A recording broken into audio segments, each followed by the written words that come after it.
Welcome back, everyone. Look who's here. I think I start every session like that, don't I? Yeah, you're Look pretty who's consistent. here. Oh, I have to straighten something out. All right. At the opening to last week's Yeah. segment, I called you Pretty Boy Food. Pretty Boy Food. And it was a take on Pretty Boy Floyd. Only one viewer got it. So Uh-oh. I didn't mean to call you a pretty boy. I mean, I you do know. kind of look like Michael Bolton, but that wasn't the point. Welcome back, Paul. Oh, it's good to be here, Jesse. Yeah, it's always good to have you here. Great topic today, wonder carbs. Wonder carb. Now, you're working on a research study, and you had some very interesting findings, didn't you? Fascinating. It's something that has intrigued me because as a nutrition scientist, all I hear about from people from the outside is, well, I'm on a low-carb diet, or my doctor has told me to go on a low-carb diet. I can't eat carbs because they seem to, get stored on me as fat as soon as I eat them. Yeah, I mean, that's pretty common. So I was on a mission to come up with an alternative dietary strategy that could allow people all of the luxury and enjoyment of eating carbohydrates without the perils, without the high blood sugar, without the, excess body fat that would be stored, without that sluggish feeling that we get when we eat carbohydrates. So my primary goal of conducting this study was to provide people a healthy alternative. And Now, boy, the results were phenomenal. Yeah, and we're going to get into that, but just so I can get an overview, and I know our viewers are interested in this, if you're anything like 99% of us, you can't wait to have a bowl of pasta, you can't wait to have a piece of sourdough bread, you want some rice. Oh, potatoes, you know what I mean? yeah. And pancakes. And pancakes. So tell me, you had 24 subjects, Yeah. and you conducted a pancake breakfast study. Check this out. Amazing. Yeah, it is amazing. So what happened? So I recruited 24 women of all walks of life, and I brought them into the lab on 4 different occasions. So the time commitment to this was massive on not only their part, which was significant, but also, as you can imagine, on the research team. So it was a really exhaustive study, very intense. And so on those 4 visits, what we did was we gave them 4 different types of pancakes. We gave them one pancake that was comprised of a waxy maize, corn-based, tapioca-based flour. Another one that was containing a resistant starch version of that same flour mix. And then a third one that had the waxy maize with some protein added to it. And then the fourth and final version of the pancake was with the resistant starch version and the protein included in it. So those are the 4 different... The summation really is that the resistant starch was central to this and changing the way that your body breaks down these carbs, right? Jesse, that was what was so, for me, surprising and almost miraculous, is that when these women consumed the pancakes that had the resistant starch and or the protein included with it, their body started burning fat. They started burning fat, which is unheard of after you eat carbohydrates. I've got it. Now, when you talk about naturally formed carbs, right, they fall into categories. And now, I want to go through each one of the categories, and those of you that are waiting for pasta, it's coming.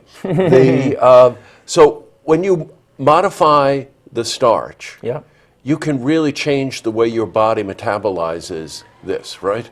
And so you just don't get the tire tube. That's right. No, let's back up. The reason why at least in the Western culture, has experienced such adverse, unhealthy effects from eating carbohydrates is because they have been processed. And the naturally occurring components of what's in those carbohydrates have been stripped out. And so our bodies have responded negatively. We add on weight when we eat those, our blood sugar increases, we just don't feel good. So if we kind of go back to the natural state of those carbohydrates, there's 4 real types of carbohydrates that we can benefit from. The first one are resistant starch 1s, and those are the naturally occurring resistant starches that are in whole grains. So when you eat, a undenatured and an unprocessed grain type of a food, oats, for example, oatmeal, steel-cut oats, or flours, whole grain flours. Those are really good for you because they've got some of these resistant starches in them. Good. And a second one? The second really one kind of surprised me. This one is interesting. Unripe bananas Right. or uncooked potatoes.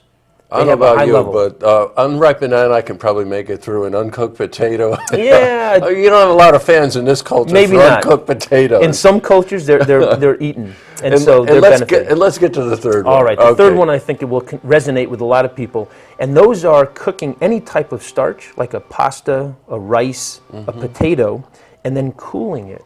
Right. Cooling it and eating it the next day as a leftover. And you can even reheat it. And what that does is it reforms those bonds in those starches to make them resistant to digestion, so that your body can benefit very, very favorably to them. And then the fourth one is what I used in the study, and that is a resistant starch that has been slightly chemically modified to resemble the same resistant starch that was in those other foods. Now, quickly, I want to focus on 3 and 4 there.